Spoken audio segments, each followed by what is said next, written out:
Assalamualaikum warahmatullahi wabarakatuh dan salam Malaysia Madani. Izinkan saya bagi pihak negara dan rakyat Malaysia mengemukakan pandangan ke arah keamanan dan kesejahteraan sempena Perhimpunan Agung PBB New York September 2023. Mr. President, when this August Assembly was established almost 80 years ago, the world was still reeling from the horrors of a catastrophic bloodletting that our nations resolved should never be repeated.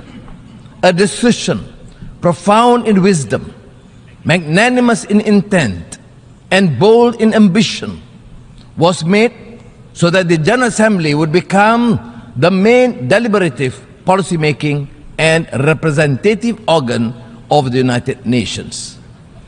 A decision that manifested no less than the very strength and courage of our convictions. By giving equal voice to the sovereign nations of the world, the founders of the United Nations pursued a vision of a more democratic world predicated on the dictates of equity and justice. This was a vision that consigned to the past the predations of the strong of the weak, the strong over the weak, of the rich and powerful over the poor and the marginalized, and of the big powers over the rest.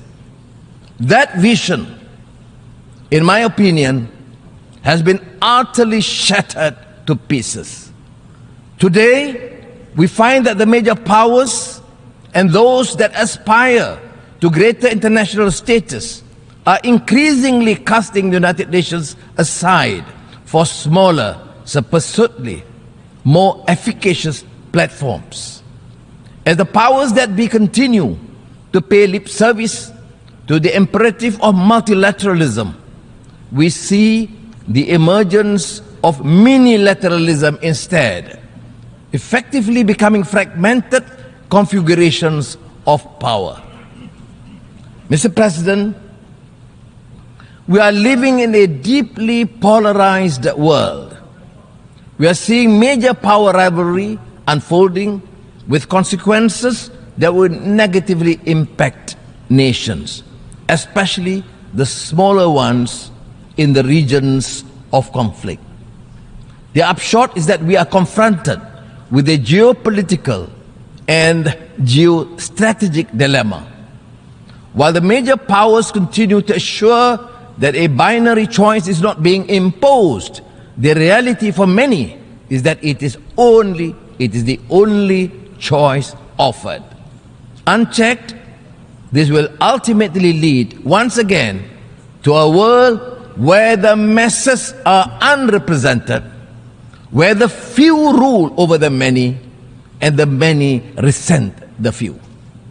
The lofty ideals and principles enshrined in the UN Charter call upon nations to resolve their disputes through peaceful means and refrain from the threat or use of force against the territorial integrity and sovereignty or political independence of any state. We condemned unequivocally the Russian invasion of Ukraine. This conflict in Ukraine, for example, underscores the imperative to make peace and settle differences amicably through negotiations. Nevertheless, time is not on our side, and owing to the protracted failure to deal with this Russian-Ukraine crisis, I urge for a concerted multilateral effort led by the United Nations to resolve this. We cannot choose our neighbors, but we can choose to live in peace with them. And peace cannot happen without the cessation of hostilities by all parties. It is imperative for all parties to return to dialogue and resolve their differences through the negotiation table. The extent of the Ukraine conflict has radiated throughout the world as food prices have skyrocketed leading to shortages and hunger, further malnutrition and despair. As in other conflicts elsewhere, be it in the Middle East or Southeast Asia, forced migration take place, piling on the problems of refugees and statelessness.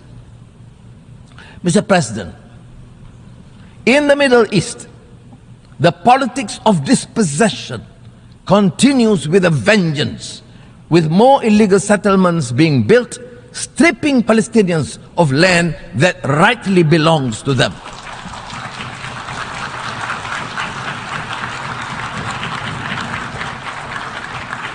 This constitutes a gross violation of international law. It also poses an insurmountable obstacle to a two-state solution, not to mention the continued killings. There is also flagrant hypocrisy in dealing with the issue of Palestine. The international community must speak up against the atrocities committed towards the Palestinians, even as they so vehemently speak out against human rights violations, injustice, and abusive regimes. On Afghanistan, Malaysia remains deeply concerned with the dire humanitarian situation in the country. This is especially so given that the country is grappling with its third consecutive year of drought and devastating locust infestation that severely undermined wheat harvests. On our part, Malaysia is committed to continue its existing people-to-people relations with Afghanistan, including through the provision of humanitarian aid. However, we remain resolute and firm in our call on the authority of Afghanistan to reverse their exclusionary and discriminatory policies against women and girls. Denying their right to go to school is a violation of the teachings of Islam, not to mention the UN Charter and the multilateral framework of human rights. They are also profoundly detrimental to the future of Afghanistan. Mr. President, we are deeply horrified by the continued post-coup violence and instability in Myanmar. This is currently among Southeast Asia's and ASEAN's biggest strategic and humanitarian challenges in recent years. The barbarism and depravity inflicted upon the people of Myanmar is indefensible and goes against the values or principles shared by the peoples and the region, in the region and globally. The support of the international community, including the United Nations, is crucial to urge continuously and maintain the necessary pressure on the military authorities to reverse their course. Inasmuch as the principle of ASEAN centrality dictates the continued atrocities must end, Malaysia calls on Myanmar to immediately implement the ASEAN 5-point consensus towards achieving peace and stability in the country.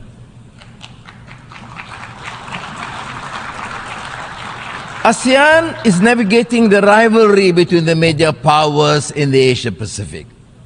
Malaysia believes that any strategy undertaken should neither start nor exacerbate a race for dominance. Instead, such strategies should contribute to peace and stability, security and prosperity in the region.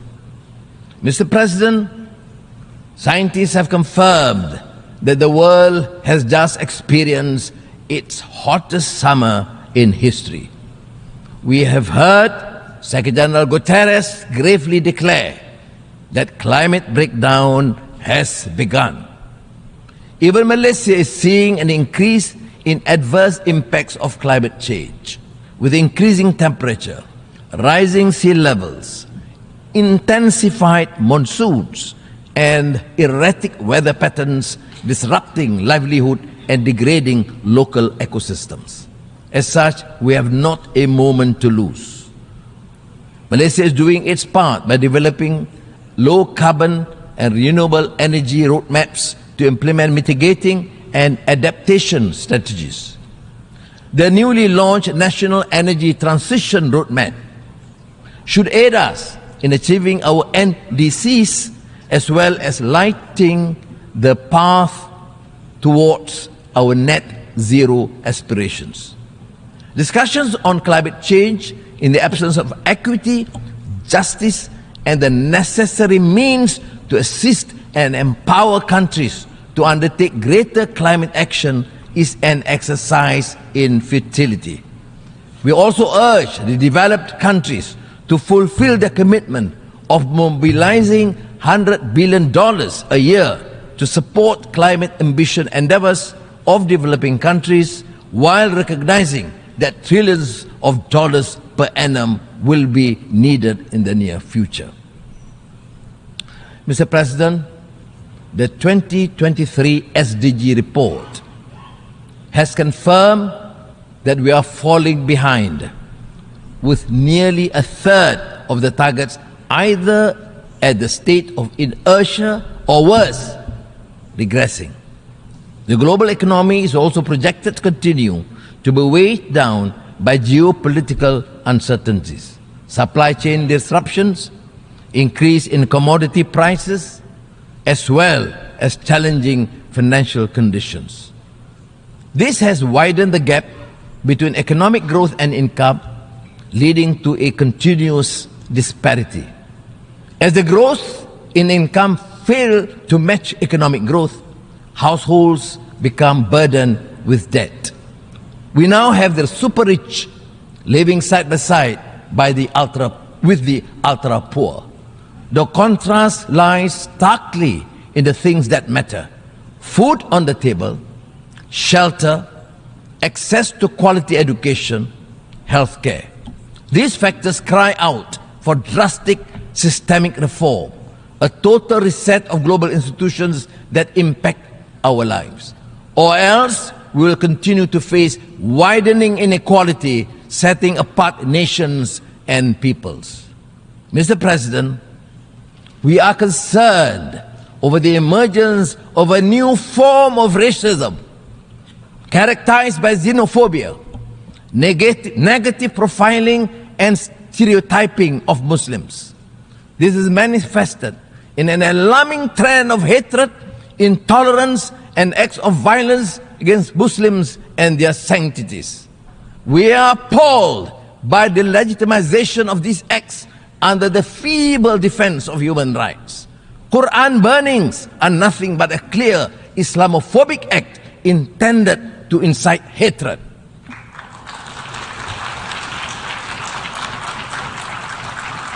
Inaction in the face of such blatant provocation to a religion is simply irresponsible and sends a dangerous message to humanity. We must embody the values of acceptance, tolerance, and mutual respect. We must promote intercultural, inter-civilization, and interreligious understanding and cooperation. We must unite our faith in common cause to promote understanding and goodwill amongst our peoples, and strengthen peace and harmony among nations. Mr. President, these are indeed tall orders, but that is the very reason we are here. I truly believe that no challenge, however formidable, is insurmountable if we secure the collective commitment of this global community, the member states of this august institution. What we need is trust and the conviction to make the world a better place, the will to work together on a platform of consensus and solidarity. Early this year,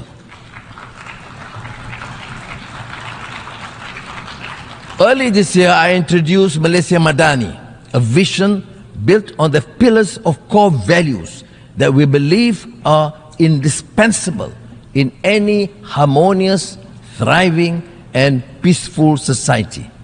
Compassion, ihsan and rahmah, respect, trust and amana, innovation, prosperity, and sustainability. These basic principles and moral values also apply in the context of our relations with other countries. Whether it is G7 or G20 or G77 or APEC or the world's largest FTA, there is no denying that multilateral collaboration is the sine qua non for any effective and sustainable resolution to the crises that the world is beset with. In this regard, it bears stressing that Malaysia's commitment to the UN and the multilateral system is born out of the strong conviction that all countries, no matter how big or small, rich or poor, strong or weak, have a common responsibility towards creating a better world for tomorrow.